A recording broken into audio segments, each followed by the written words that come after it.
Welcome to Mirror Domains Movie News, your place for entertainment headlines. And indeed, this is a live news show for movie fans where we talk about all the new movie news of the day, including headlines like Free Guy 2, Terrifier 3, what's going on with Loki Season 3, are people watching it? The Boy and the Heron has a new trailer out. So does Godzilla Minus One. Priscilla arrives today. The new Priscilla movie arrives, and we'll be talking about it. We'll be doing my formal review for it on today's show. And then we got some hit or miss headlines. That should be some fun. Oh, and Taylor Swift tells us what some of her favorite movies are. That's really cool. All right, let's start off today's show by talking about Godzilla Minus One. New trailer that dropped this morning. Post-war Japan is at its lowest point when a new crisis emerges in the form of a giant monster, baptized in the horrific power of the atomic bomb. Yeah, so I think that's a snapshot from the new trailer, because that looked... Wow, that looked awesome. Let's just pull it up, guys. Now, I did a trailer reaction for this, so this will be up on the channel later on. I gotta process it and put it up. It's already done. It's pretty much ready to go up. I just didn't get it quite done. But yeah, I like this trailer. Now, I said in my review, or my reaction, that it opens up in Japan today. So people will be seeing it now. It's just we'll get some international buzz about it. But it looks phenomenal. Godzilla's supposed to be scary.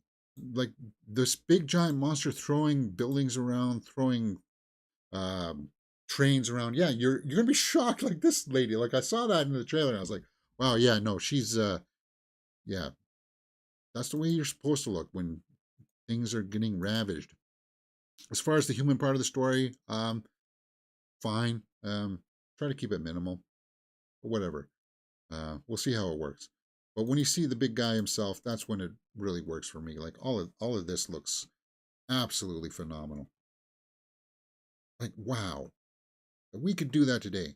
That let your imagination go and create this big monster that tears up the train. Yeah, and I want like these shots help show like the size of him, right? Like the weight of him. And throughout the entire trailer, you just heard the pounding of like the footsteps, right? And that really worked for me. That really did.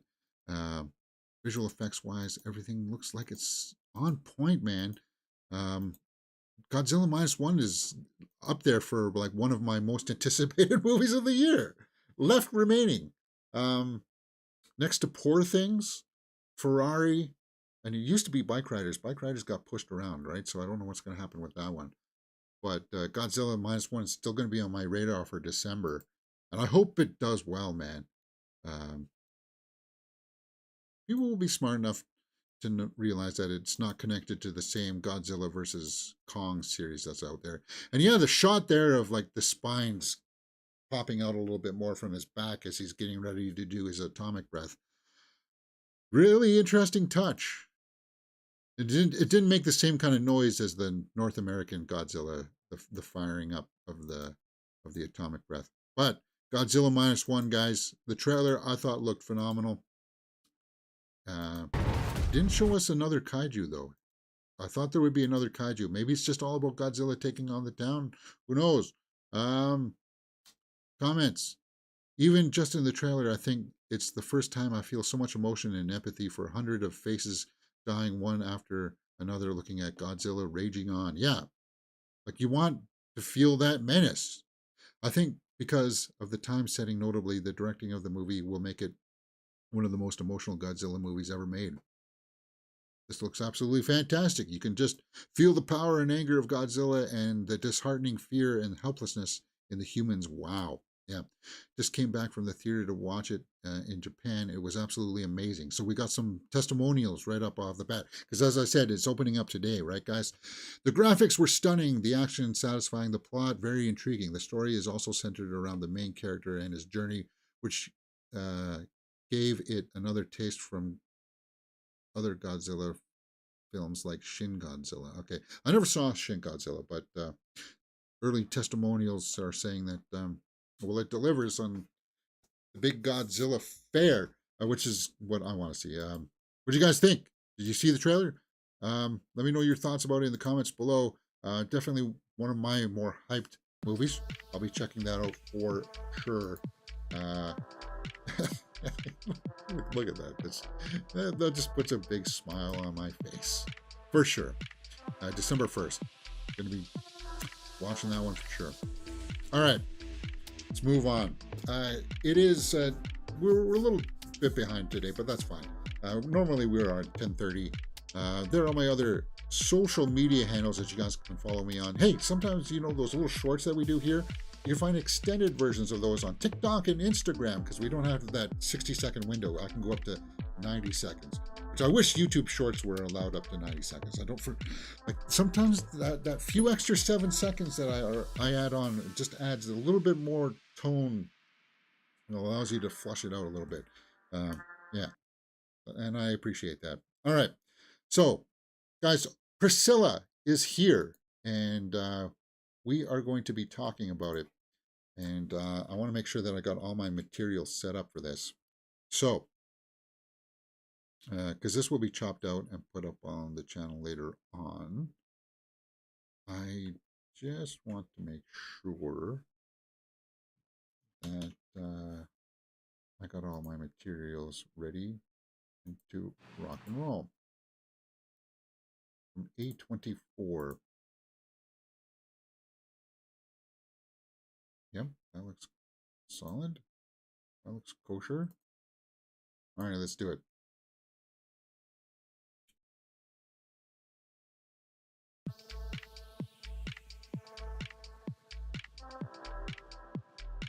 Priscilla opens up this weekend, guys, in the theaters, and you're going to go out and check it out. Priscilla is about the marriage between Elvis and Priscilla Presley. Let's see what the synopsis reads. When teenage Priscilla Brillo, I forget how to pronounce that. I'm sorry, I'm butchering that. She meets Elvis. That's what you need to know. The man who is already a meteoric rock and roll superstar. Yeah, so basically they meet and they get married, and well, you see it all from her perspective. My initial reaction to it, guys, was that Kaylee Spaney here, who plays Priscilla, does a really good job in this. Really, really happy to see that she did a good job acting in this. I was a little bit worried that maybe it could be a little over her head, but she just, whenever she's on the screen, it just pops, and she delivers some really cool action, or not action scenes, but some dramatic fare to this. And so does the guy, Jacob Elordi, who does Elvis. Now, I said this straight up in my straight out of the theater reaction. If you are an Elvis fan, if you hold Elvis in this big high regard that he's the king, he can do nothing wrong, he did nothing wrong kind of mentality, and you can't bear any scrutiny to that, and if you are kind of like, well, if you're going to say something bad about Elvis, then I don't want to watch this, then you're not going to like this movie, because this movie does add it from her perspective. And if you're going to be coming in saying that, well, that didn't happen, Elvis didn't behave like that, guys, my initial reaction to this, because I didn't know this, but she was like 14 when he started to court her. Imagine if that happened today. Imagine if a big superstar of today said, oh, I want to start having this 14-year-old girl hang around. We would, as a society, say, no, absolutely not. What's this guy thinking? And Elvis should have known better back in the day, too, if he's so wholesome or whatever. Yeah, you could like her, but for God's sakes, you don't say anything about it. You don't look at it, because you are going into territory there that's very, like, it's not proper. He should not have been talking to her. And he should have definitely not have been offering to invite her over to her house. But all that aside, it happened. And this is what the story is from her perspective.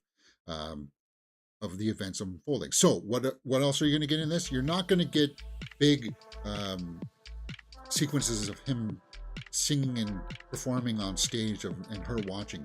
It's kind of like that's all the background stuff. You're not going to see the Colonel in this. You'll see him talking on the phone to him and stuff like that, and how much of an influence he had over that stuff. But like him going away to the movie sets and stuff like that, that's also in the background. Like there's the occasional shot of him like from the back finishing a performance, but you never get to see him do the entire song. It's all mostly about them and that kind of relationship. And I don't think people will like the fact that at certain times he's not portrayed in the best of light. He's almost in a controlling fashion got this power over her that's kind of like, well, I don't like you wearing that color. Oh, I don't like you smelling like that. You change your hair. Oh, you read this book with me kind of thing, because there's 100 of other girls out there that would like to sit and listen to me read and stuff like that. There's that kind of stuff in there that well, he didn't mean it like that kind of thing. Well, from this movie's perspective, what this movie's trying to portray is that when guys do stuff like that, it can be perceived as being hostile in sort of a way. And I know the Elvis fans out there would not like to see him being betrayed by like that. But Jacob Elordi, who does play Elvis in this, does it in such a way that he doesn't feel like that was like his intent behind it. He just did these things and treated her in such a way that, well, yeah, I'm the king, I'm the big star here, so you should be doing like this. It just doesn't compute. And there's a scene in this movie where she does stand up to him and says, no, I can't, I don't want you treating me like that. So it's cool in that way. I like that. I like the fact that the director Sofia Coppola put that in there. But you kind of get the fact that, yeah, he's got this entourage. He is the big hype kind of thing. And she's kind of left feeling kind of like the outsider of this all throughout. Yeah, of course she's going to be enamored with a big rock star kind of person, right? I guess he was an attractive guy. I don't know too much about that. That's not my bag. But hey, it is what it is. Let's go in and talk about some of the early score sheet here. Acting, directing, and story out of a possible 2 points each. The acting, as I said, Kaylee Spaney was good, and so was Jacob Elordi. So that's one performance, and actually I'll give it a 1.5.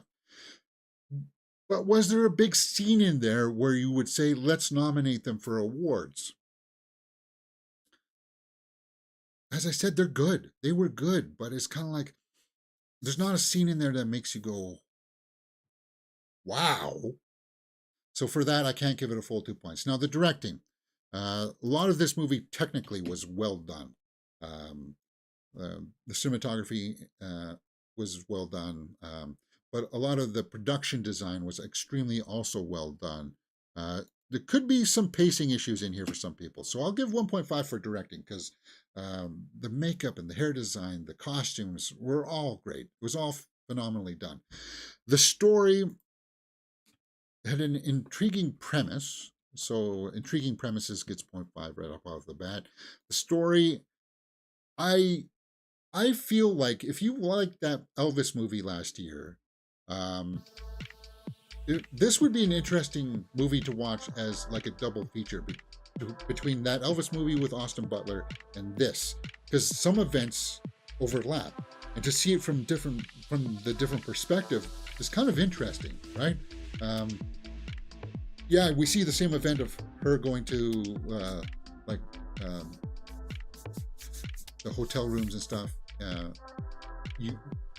It's just cool to see it from different angles. And I think overall, what Priscilla Presley was trying to do with this, I think she achieves it, because I think it is going to get that kind of raw negative response from fans of Elvis, which I can provide a testimonial to later on. Now let's go over to the tomato meter and see what people are saying about this. 88% by critics, 137 reviews. No audience score yet. Yeah, I saw it on Thursday night previews. 87% is certified fresh. Let's see what people are saying. Boston Globe didn't like it.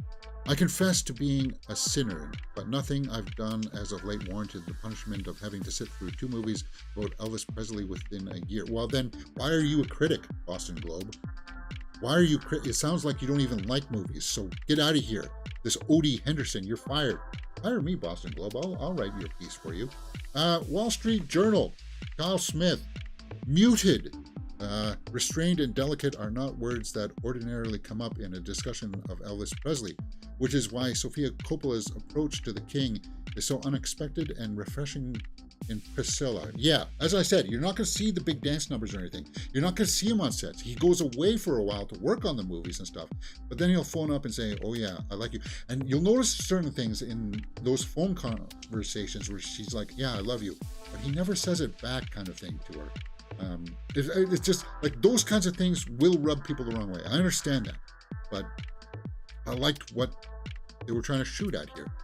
Anyway, Zoomer liked it. While Priscilla would describe her relationship with Elvis at this young age as entirely wholesome, insisting in interviews that sex was not a factor, Coppola doesn't let the predatory nature of that relationship slide. No, of course not. And let's get brutally honest about that right now, guys. I said this, that yeah, if that happened today, we wouldn't stand for it. He had no business talking to her at 14 years old. I'm sure that this was probably talked about ever since it happened. People were like, that should not have happened. And of course, it should not have. He basically, what's the word that nobody likes to say? Groomed. And he did. People don't like that. You don't like being called out about that, about somebody that they idolize. It's not proper what he did. I wouldn't let that slide, and neither does Sofia Coppola, but it's handled in such a way that it's being shown to you. It's just shown to you what happened, and you have to deal with that moral conundrum with your, it shouldn't even be a conundrum, that morality kind of question yourself, that are you going to be okay with that? Are you okay with the fact that that happened? Are you okay with that? Here's like, it's being put in your face, a 14-year-old girl and some guy. It's like, you feel that awkwardness in the beginning of the movie. You do. So I think, as I said, it achieved exactly what she was trying to do with it. Let's see if anybody else of notoriety jumps off of the page at me here. 137 reviews. So it's going to stay around that mark. Oh, I saw a word there that triggered a trigger word here that may get people. I saw something in here, toxic. I want to address stuff like that because, yeah, Sofia Coppola's moody take on the marriage of Priscilla and Elvis Presley is no fairy tale. Well, and you, if you don't know, of course, things didn't end the best of ways. For sure. Okay, I thought I saw the word toxic in here, and I wanted to address that because the people that will come out to defend Elvis here are just going to say that this is just farce or something like that. They'll say that it's lies because they don't want to hear it. They don't want to hear the fact that what happened was inappropriate, right? And I'm not condoning what happened. I don't. If I were anywhere near him, if I was his friend, if I was his father, I'd be like, no, you're not doing that, son. I don't care if you're bringing in the money for the family and stuff like that. And if you want to put me outside of your family bubble, like you saying that I'm not your father anymore for telling you not to talk to a 14-year-old, well, then too bad. Then I guess you're not my son anymore because I thought I raised you better. But anyway, yeah, I wanted to address some of that stuff here. I'm not seeing it. We're left with a movie that mostly consists of a confusing woman child stumbling around a mansion in high heels. Well, there's that angle too. And that's one of the most haunting images for me was that, yeah, there was periods where because he was going off and doing movies and stuff, and we're not seeing him perform on stage and stuff, she's just left in that house to her own devices.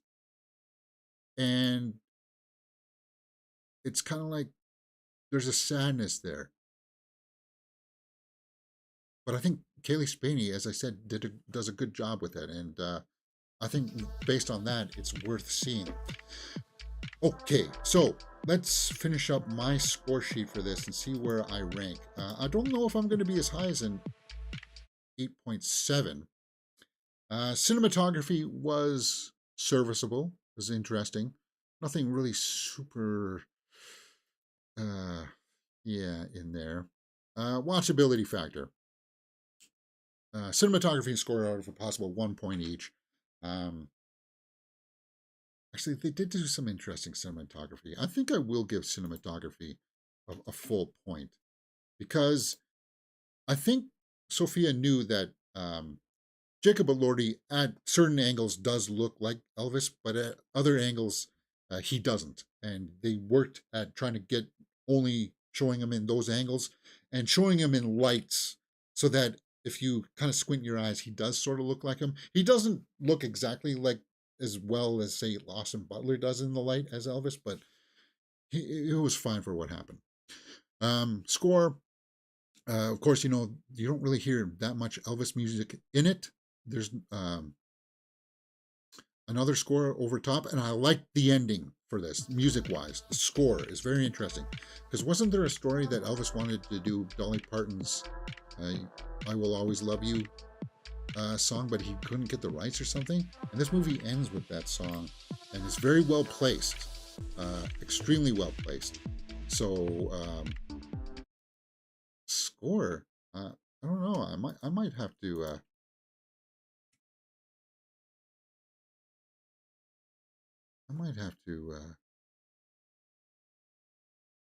give more points for that. All right, seeing that gets cut off there. Watchability factor, 1 for sure. And I probably would watch it again. I don't know if I want to own it, though. 7 out of 10 for Priscilla. That sounds about right. That feels about right.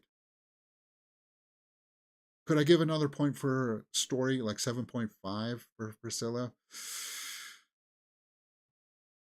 Yeah, I could see that. The story, there's some editing issues in there. It's a little bit long at some points. It's kind of like, okay, well, we've done this part all over again. That could be a little bit redundant for some people, but I like the tone of it. Yeah, 7.5.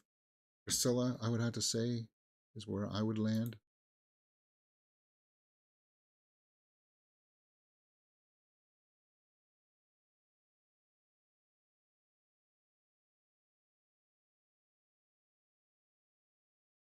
Yeah, there we go. That's a little bit better, right, guys? 7.5 for Priscilla. What do you guys think? Are you going to go out and see it? It's a little bit more of an art house kind of feel. It's not going to be a big blockbuster of the weekend or anything like that. It's not going to come in #1. But hopefully, if you're interested in acting, if you've read the book that this is based on, you may want to check it out. 7.5 is what I will score this movie. And it just, Kaylee Spaney here, she's going to be in next year's new Alien movie. So she's really getting a diverse portfolio built up behind her, a resume of work, because she started off in the Craft legacy, right? And now she's got Priscilla, and she's going to have an Alien movie where she fights a xenomorph next. Wow, that's a lot of range, and she shows that she can do that. I'm looking forward to it, man. Looking forward to it. All right, guys, what did you think? Let me know if you saw this movie, if you agree with me, if you are an ardent defender of Elvis too. I want to hear your thoughts on this. Let me know what you thought, what they got wrong. Because I know that Priscilla Presley signed off on this. She approved it because it's from her work.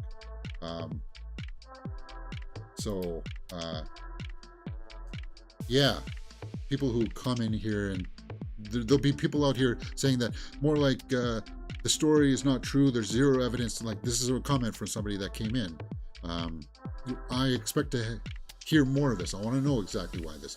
And because of this, they're like 0 out of 10. No, there's a movie in here that's worth watching. But just to know that I understand that there's going to be that backlash.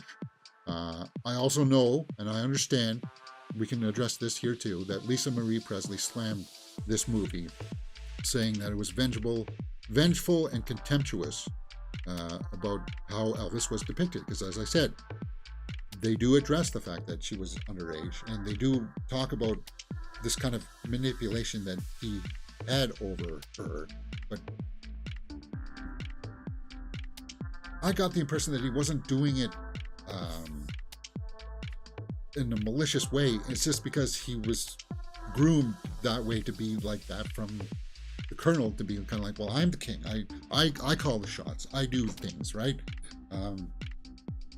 And if you don't like to see that kind of depicted in one of, say, your heroes, or like if you think that he was like this pinnacle of perfection, then yeah, you're not going to like that.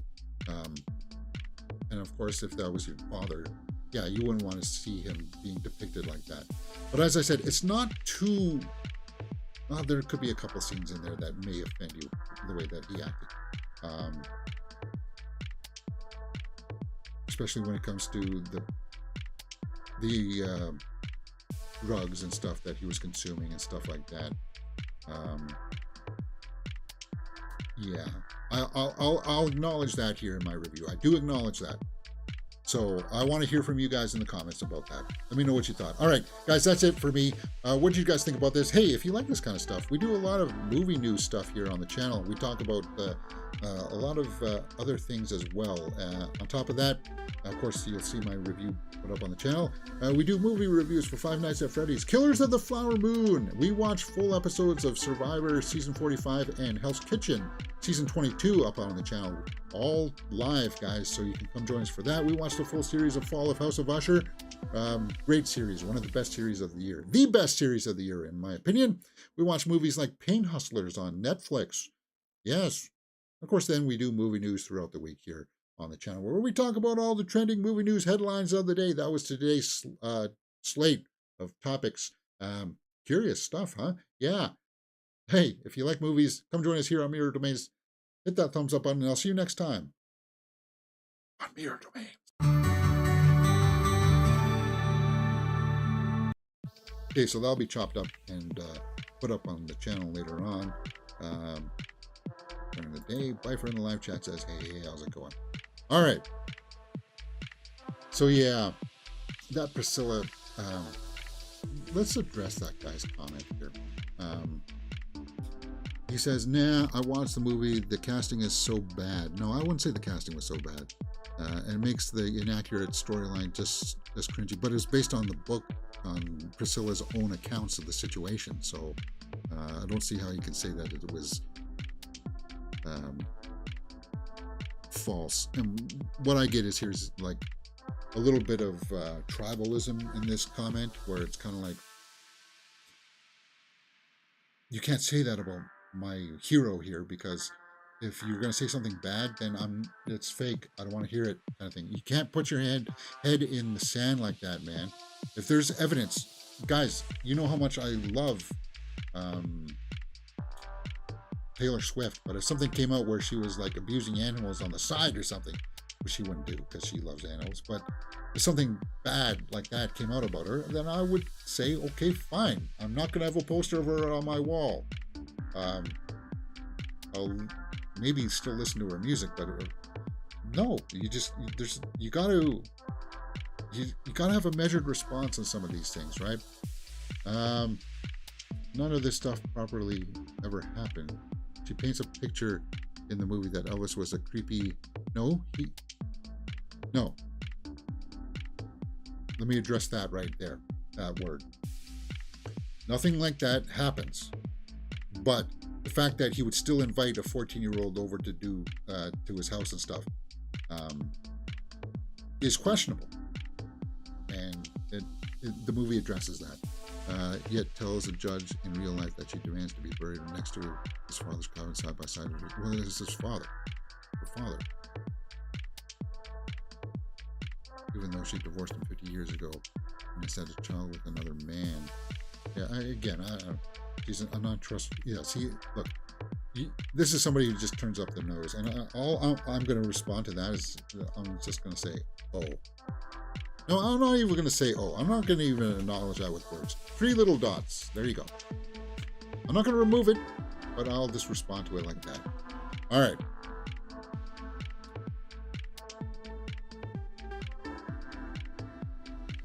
There was recently something that happened. I'm trying to think of something that happened. We're sort of having that with Jonathan Majors right now. Oh. Where you like somebody. I like Jonathan Majors as an actor because I saw him in, what was it, Devotion last year and in Creed 3, and I thought he was a good actor. He's got these accusations against him, and if he's proven guilty, then of course you got to step back from him, right? I like Kevin Spacey's work. Everybody loves Usual Suspects and still cuts a lot of slack for that movie, despite Kevin Spacey and Bryan Singer are dirtbags, like people that you should not be hanging around with. People still herald that movie for some reason because of the twist ending. But I recognize that they've done some bad things, and I want to distance myself from their work. I will still tolerate American Beauty and his performance in Seven, but I'm not going to watch Usual Suspects anymore. And it sucks because there's some other good, really good performances in there from like Stephen Baldwin and stuff. It's something that happens. And Elvis, yeah. I'm just saying that if it happened today, guys, if it happened today, the same way that those events canceled would be very light as to what would happen to what would have happened to Elvis.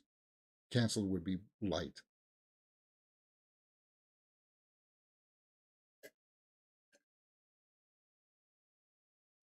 And that will be controversial. It will. All right.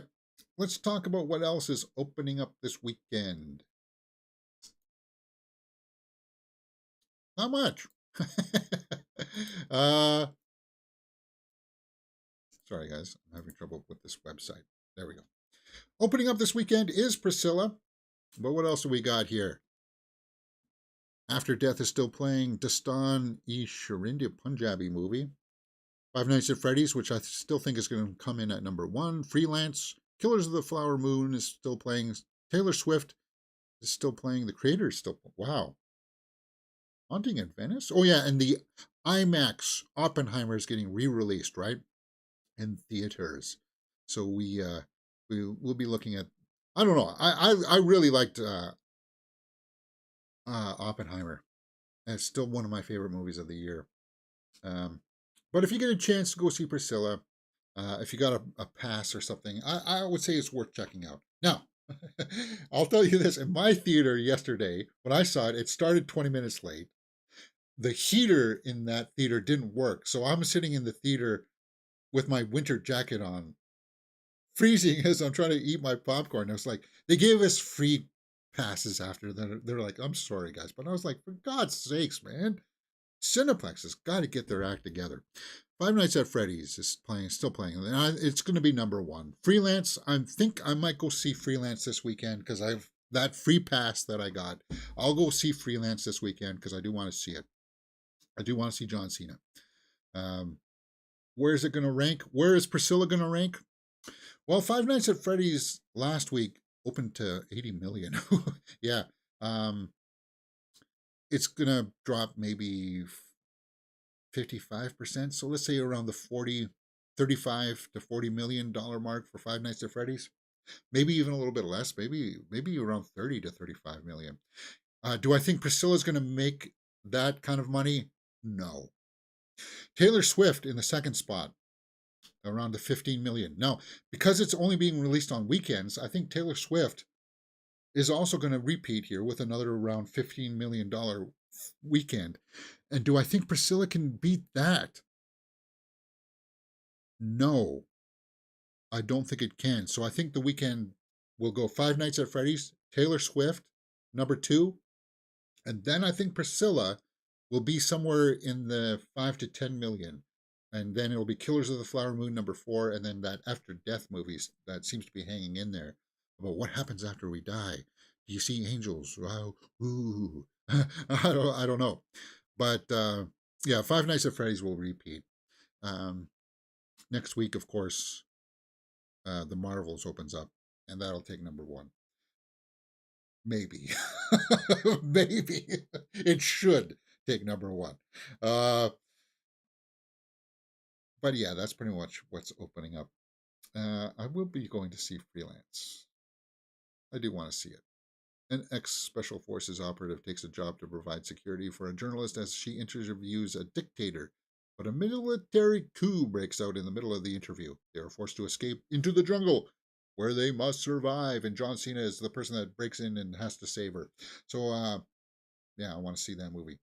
Bifer puts a £20 or $20 badge in the live chat. Thank you very much. It says you are amazing. Thanks, man. Means a lot. I'm seeing Radical in theaters.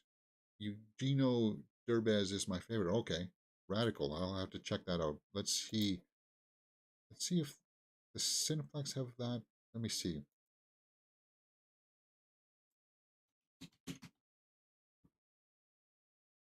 No, no. See if I can pull that up on the IMDb.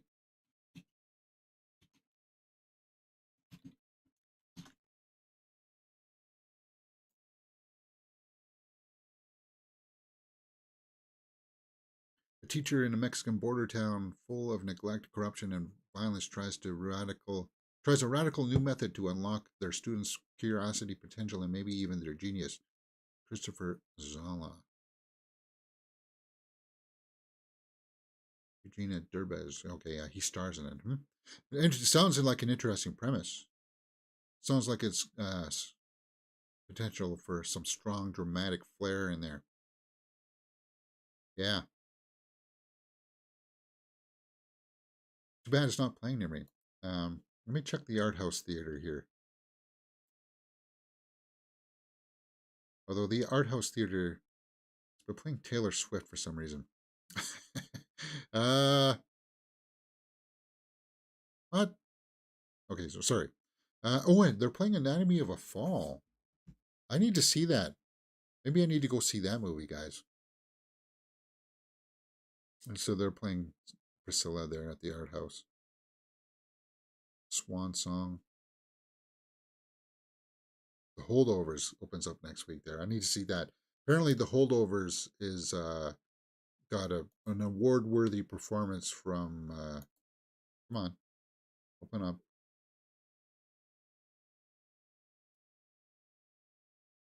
From Paul Giamatti, The Holdovers, from Alexander Payne.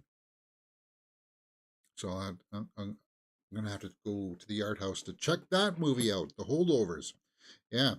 All right, guys, that's what's opening up this weekend. All right, so if you like this kind of stuff, my review will be chopped up and put up on the channel later on, as I said. Yeah, we already did that, Five Nights at Freddy's and stuff. Okay, let's move on to some more movie news. The Boy and the Heron is Hayao Miyazaki's last film, magnum opus. We got the voice cast last week, and we got the official trailer with the English cast today, and it features voices of Christian Bale, Mark Hamill, Mamadou Achi. Who else is in that voice cast, James? Of the American cast. Willem Dafoe, Gemma Chan, Dave Bautista. Yeah, Mark Hamill. Robert Pattinson is the Grey Heron. Florence Pugh, Dan Stevens. Wow, big voice cast. And I watched the trailer this morning because it's Studio Ghibli, guys. They're very notorious for slapping people on the wrists, even striking the channels out there for reacting to their stuff. The voice work in it looked really good, and it looks like this is just another entry in Miyazaki's career that he'll look back at and say, wow, this, like, the artwork is beautiful. And just to think, like, look at his collar here. It's just one solid color, but except for here where it's got the shadow. But for the most part, like, there's no grading on it or anything. But we understand it visually as to what he's trying to show. Um, that's like the magic of his work. But what also is in the magic of his work is that he animates things in such a way that movement, um, like look at the way the wind is moving there. Um, he really specializes in that kind of stuff, and the way that the camera moves, or the camera would be moving. Um, yeah, it's just like wow, I want to see that. Oh, that's Dave Bautista's character right there, King Parakeet. Yeah, featuring Christian Bale. Yeah, it was a really good trailer, um, and I am really looking forward to this movie. It comes out in December, guys, December 8th. Um, The Boy and the Heron. I'll be first in line. I'll be watching that for sure. It unfortunately will fly under the radar for a lot of people because it's a foreign movie, as if every Hayao Miyazaki film was combined into one film. So I'm finally here for this. Yeah, you can see inspirations from like Howl's Moving Castle, uh, like Calcifer, with that uh, person in the fire. A little bit of the tree uh, nymph or whatever it's called there from Princess Mononoke, the tree spirit. But yeah, um, I'm looking forward to it, man. Boy and the Heron. Um, if you don't know what the original synopsis reads, it says through encounters with his friends and uncle follows a teenage boy's psychological development.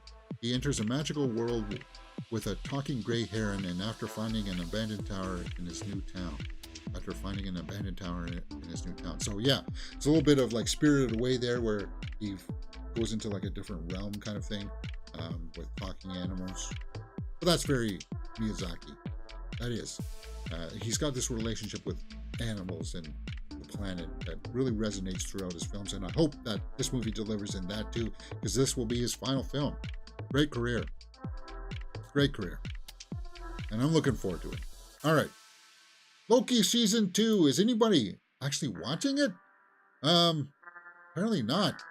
Loki debuts lower in streaming rankings, and I just saw a video from Christian Harloff where he's like, they gotta make. He was like saying that Loki's got to be the new lead in the MCU, and I'm like, but he's dead. He's dead. Oh, I don't know. The season 2 debut of the Marvel series pulls in less viewing time than its 2021 series premiere. And it's weird because they said that it was one of the highest viewed shows. So when it debuted, and now all of a sudden, no, it's lower. I don't trust it, man. I am like this close to saying um, I may binge this on the weekend to figure out what the heck's going on. Because if they're going to maybe do what Christian Harloff said, is that to make him like the focal point of the MCU going forward, then I guess I have to sit through this series. I hear that there's good acting. I just don't want fake out deaths. I don't want fake out deaths. If somebody dies, I want them dead. I thought Loki would be. I thought the series was intended to put kind of like a, okay, he's gone now, but here's a kind of like a swan song that you get. Um, but from what I get, is that their intentions are to somehow retcon his death in Endgame so that they can continue making more stories with Thor and Loki, which is fine if that's what you want to do. Why watch Loki if he is dead? Well, they even acknowledge that in the first series that he's there in the afterlife kind of thing. So it's kind of like, yeah. And apparently the numbers are down. Huh? October 5th gathered 446 million minutes of viewing time over its first 3 days change. Nelson's streaming rankings 39% lower at 731 minutes viewing for Loki's season series premiere in 2021. So it is lower than the first season. I don't know. I don't know. I'm not even hearing great buzz about it. Like the people who have watched it, like Harloff, I'm not hearing him coming out and saying, "You guys got to check this out." And if he is saying it, he's saying that he likes it, but it's kind of like he's not saying that it's not like a Last of Us. It's not House of the Dragon where it's like, I don't know. And even Film Threat, Chris Gore says it's probably not all the greatest, but well, I don't know. Next, the Batman spin-off, The Penguin, delayed to fall 2024. Okay, well, at least it's still going to be in 2024. The Penguin series is a spin-off from the Batman movie, Matt Reeves' Batman, with Colin Farrell playing the Penguin, and they were going to do like a 6-part spin-off series, which they had started to shoot and were practically finished before the strikes came in. And now that the strikes are hopefully all done, hopefully, I was hoping by the end of today we would get a notification saying that they found a deal, but it's delayed till fall of 2024. I think it will be settled within the next week, hopefully, the actors' strike, but it'll take a little time for things to get the ball rolling again. So I am looking forward to this. I hope it has the same weight, the same gravitas that the movie did. Because Colin Farrell just transformed into that. Like, I know it's prosthetics on him, but like the way he talked and everything too, it's just like it was just unrecognizable. It's like, wow, Colin Farrell, great talent. The Penguin, the spinoff from the Batman, is delayed until fall 2024 due to labor strikes, but the delay is grounded in pragmatism. Sorry. Uh, we'll explore. Yeah, okay, we don't need to know that. The show aims to delve into the tumultuous ascent of Oswald Cobblepot within Gotham's criminal hierarchy, and the potential crossovers with Robert Pattinson's Batman and eagerly anticipated. All right. Yeah, so fall of 2024. Fall, the Penguin. Would have been spring, but been pushed back due to the strikes. Yeah, it was slated for the spring. But now summer is going to be for House of the Dragon season 2. Unfortunately, things like Rings of Power and Last of Us season 2 is going to be 2025, guys. It's going to be 2025 before that happens. But I am looking forward to that. Hopefully it still can come out in 2024 and doesn't get delayed a whole year, because that's when the Batman Part 2 is supposed to be mandated to come out, is 2025. I don't know how that's going to happen. That movie's going to have to shoot next year so quick. Matt Reeves is going to be under the gun to get that out. I don't want to be here in 2026 waiting for the next Batman movie, because DC's reboot of the next Batman under James Gunn is going to be coming out around that time. So they got to stagger things properly here, and hopefully they can get their affairs in order. All right, next, Free Guy 2. Guys, I had lots of fun watching Free Guy. I did. And Sean Levy works really, really well with Ryan Reynolds. They're like buddies, right? Because he's done Free Guy, and they did Adam Project, and now they're doing Deadpool 3, which is just kind of like cool. So, while asked about this in an interview, Sean Levy said this following quote: "It's been floated. It floats because Ryan and I love that movie. I'd say it's a big maybe, but boy, it would sure make us happy," Levy said while talking in an interview with Wired. Hey, it's a video game movie where, of course, there's potential there to open things up for a sequel because there's continuations of the game. That was just a lot of fun. It was. It was in Ryan Reynolds' wheelhouse that everybody likes to see him play that kind of, you know, loudmouth type of character kind of thing. It was just a lot of fun too. Really weird responses though that I've seen. When he turns into the big muscular guy, well, some reactors are kind of like girl reactors are like, "Oh, I don't like that. That's creepy." And it was, wow, it was creepy. That was the point of it. A lot of cameos in there, like nods to other series and stuff. That was like, oh, that's fun. That's cool. I would love to see more of that. And apparently, so does Sean Levy. So does Ryan Reynolds, by the sounds of it. Free Guy 2 faces creative challenges amidst Barbie's success. Really? Why? Why would that have any bearing? Why would Barbie have any bearing on it? The success of Barbie, which shares thematic similarities with Free Guy, has added an unforeseen complexity due to sequel plans. Why?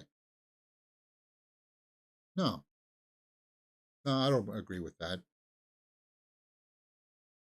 But Sean Levy, yeah, he'll handle it. He'll be fine. All right. Sean Levy's a friend of Taylor Swift. Did you know that? They are. Movie Web has an article up on Taylor Swift's favorite movies, and apparently some of them are kind of surprising. Discover Taylor Swift's eclectic taste in films, which one inspires her music. Um, okay, well, what's she got? It looks like you got Pan's Labyrinth there. Banshees of Inisherin, huh? How did you get this information? While promoting various projects over the years, Swift has alluded to several cinematic touchstones that have inspired certain songs and influenced the visual style of her music videos. Oh, huh. Oh, yeah. 16 Candles, huh? Like of her fighting with her fiance or something in the beginning of Me, and they're fighting over the cats kind of thing. 16 Candles. Wow. I need to take a trip down memory lane on that one. That one's one where people look down the nose of it now, right? 16 Candles.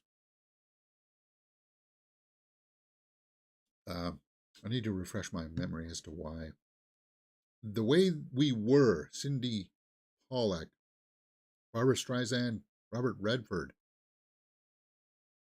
all too well while promoting the project.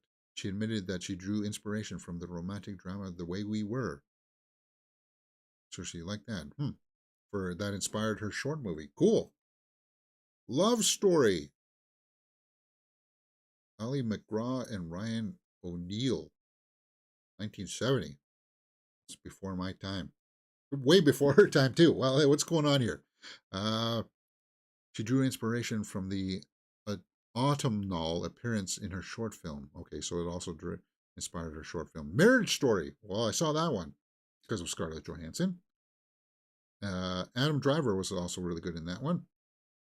Uh, documentary. No, it's not a documentary. That movie is so heartbreaking the way that it opens with them kind of putting testimonials about what they liked about each other before they finalized their divorce. But I liked it because it showed like both sides of it, right? Sidney Pollack is awesome, Bifer says in live chat. Yeah. Um, great career. Let's pull up the IMDb.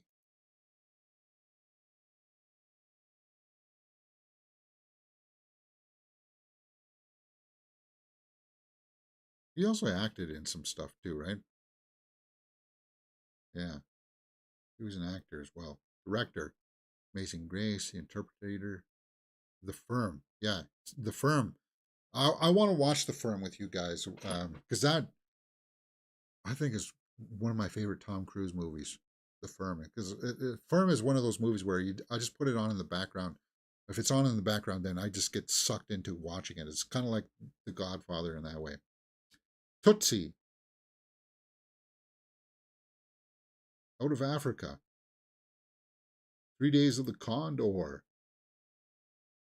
Jeremiah Johnson, and he had oh yeah, that's right, he played the doctor in Death Becomes Her, right?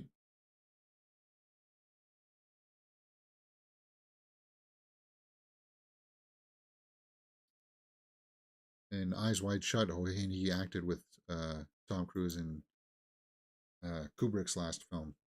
Oh yeah, I remember that scene. That one I'd like to watch with you guys too, but it's long and there's some racy scenes in there. Uh, Sidney Pollack, yeah. Anyway, we're digressing from Taylor's favorite movies.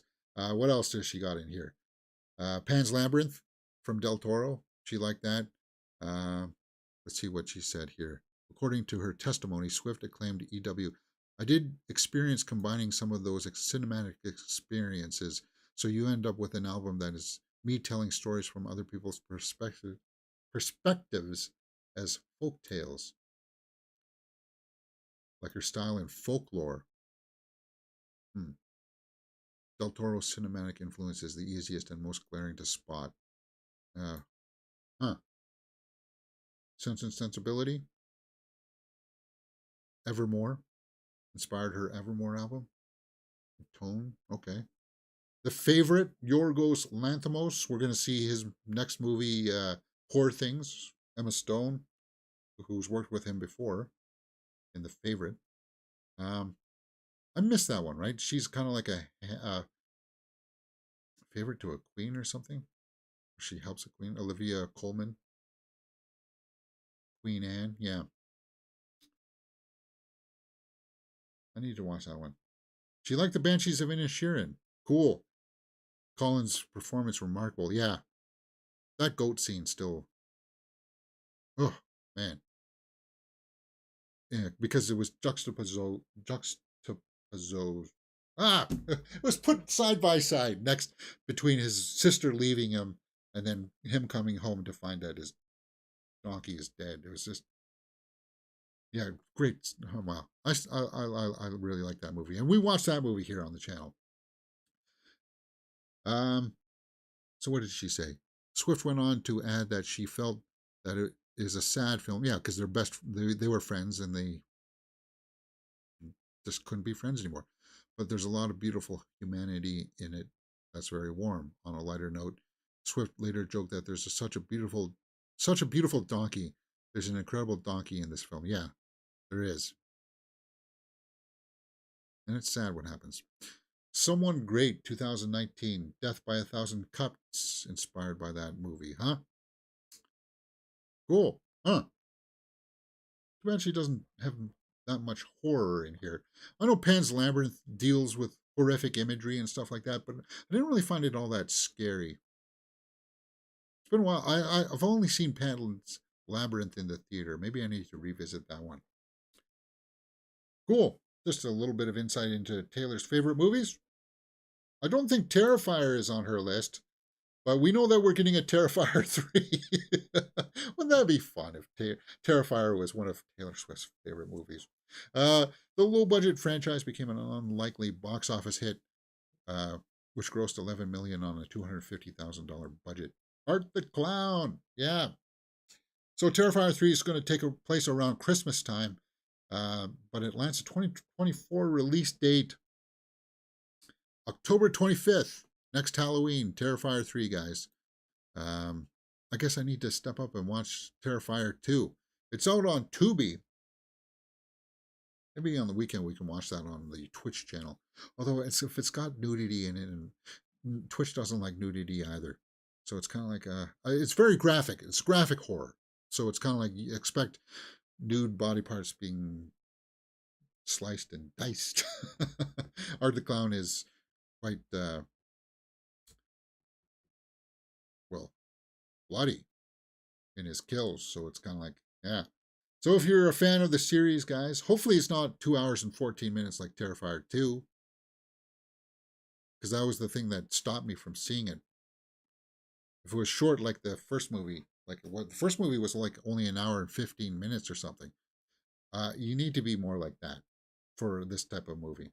Because it's grindhouse, it's a lower quality of storytelling. But with that, I don't like to sit there for 2.5 hours watching that kind of stuff. At least with Grindhouse, the movie that came out, you got 2 movies in that 3-hour period, right? So anyway, yeah, Terrifier 3, 2024 release. Does that make you happy? Should make most people happy. All right, guys, we've been going for about an hour. We've only got a few things here for hit or miss headlines. We talked about this the other day. I don't know if we need to talk about it again. Scarlett Johansson suing a company for AI using her likeness to promote an app. You guys know that she's my favorite actress, so I'm always going to side with her. I thought about introducing legislation that would allow people to execute any command that Scarlett Johansson requests. So we would call it the Johansson clause, where if she wanted a cookie or something, but she didn't have enough money to buy it, you could just go to a store and say, "Well, Scarlett Johansson wanted it," so and the store will be, "Oh, okay, yes, yeah." That's not gonna happen, James. What are you talking? Next. Oh, yes, this was cool. Now and then, the Beatles transform a John Lennon demo into what could have been the band's last collaborative song. And I listened to this cut this morning, man, and it's haunting. It is. Uh, I think Lennon was my favorite, I think. And to hear him sing like again um, from a demo, they added in instrumentation and stuff in the background, and it sounded. I'm going to save that. Actually, I'm going to save that to my favorites of 2023. Actually, I'm going to save it to my walking list too. Like videos for 2023. Yeah, there we go. All right. The Beatles making history again. Yeah, and I really like the song. So now and then, if you guys haven't heard it yet, it kind of makes me sad, though. It does. Um, I'm 68 and I feel so much love in this tune. R.I.P. John and George. You're looking down on us. Yeah. Yeah, John's passing is one of those celebrity deaths where thinking about it makes me so angry because he should still be here. All right. And yeah, I understand that listening to him, a song that you haven't heard from him, is can make people sad. But it's a good song, and it screams to their talent. I recommend that you listen to it. Um, all right, I was gonna look at. I thought maybe we were gonna be behind a little bit, but we got an official poster for Kingdom of the Planet of the Apes, trailers for Godzilla and stuff like that. Um, let's just go on and take a look at the Twitterverse and round things up. What's going to happen this afternoon? I don't know. I don't know what we're going to do this afternoon. We'll do something. Just don't know what it is. Fingernails is now playing in select theaters. Apple TV Plus. Fingernails. Jesse Buckley. Riz Ahmed. Oh yeah, we saw the trailer for that one, didn't we? Rachel Zegler. Yeah, they're going to be allowed to do press for the Ballad of Songbirds and Snakes, and they need to because nobody's talking about it, man. Nobody's talking about it. And she needs to get out there and start giving positive press to projects that she's in. The Matthew Perry Foundation has been established to help those struggling with addiction. Kudos. Tom Hardy, yeah, Tom Hardy and Austin Butler. This is one of my most anticipated of the year that got pushed. It got delayed like a couple of weeks. I think it's still coming out this year. Maybe. I don't know. I won't be shocked if it gets pushed to next year, but the trailers looked phenomenal.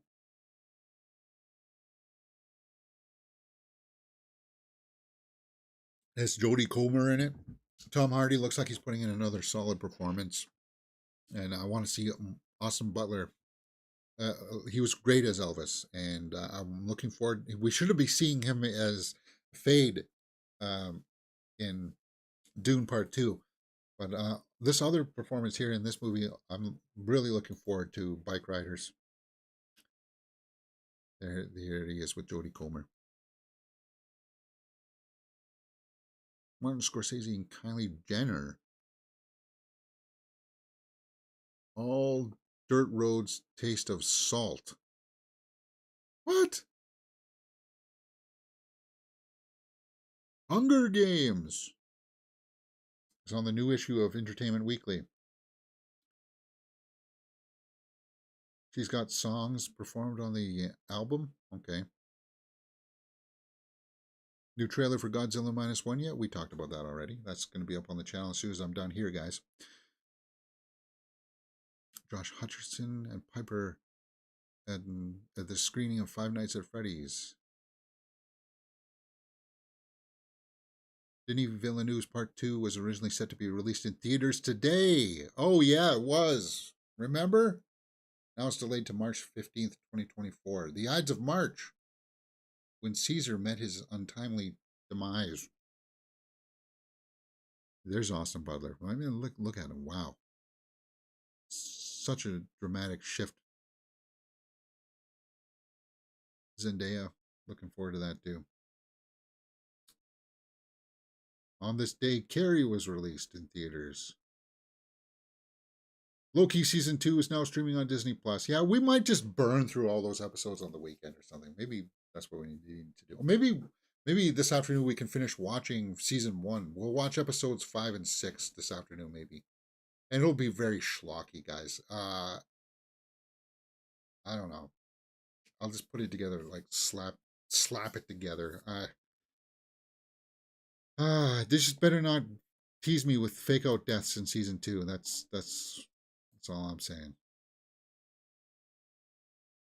6 years ago, Thor Ragnarok came out. Wow, has it been that long? What am I doing, man? I need to get going here.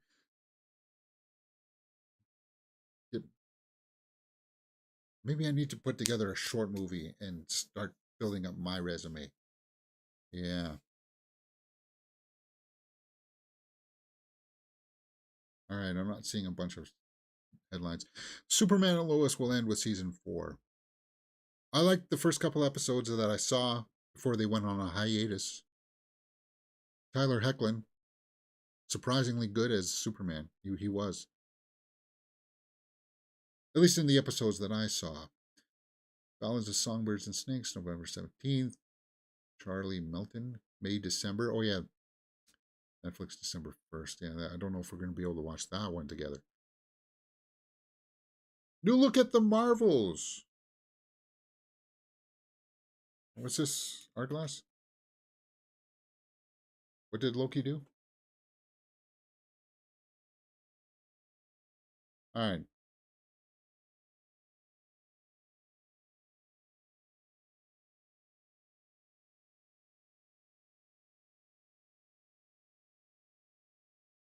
Yeah, I'm not seeing that much more stuff here.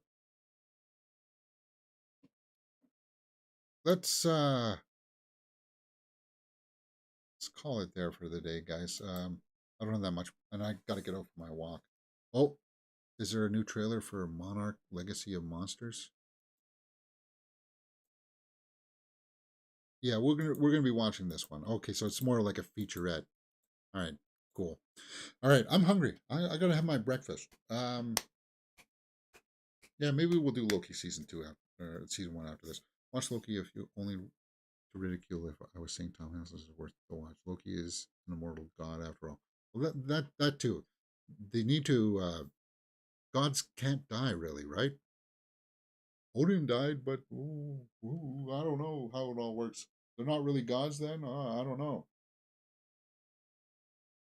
There's the place of gods that we saw in Thor Love and Thunder. I don't know. We'll have to see how all that plays out. All right, guys, that's it for me.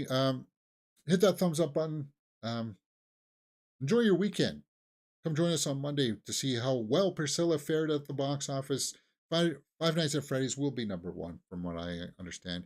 And I will go out and see Freelance this weekend. All right. Just have a fun rest of your day. From here at Mirror Domains, thank you very much. I'll see you next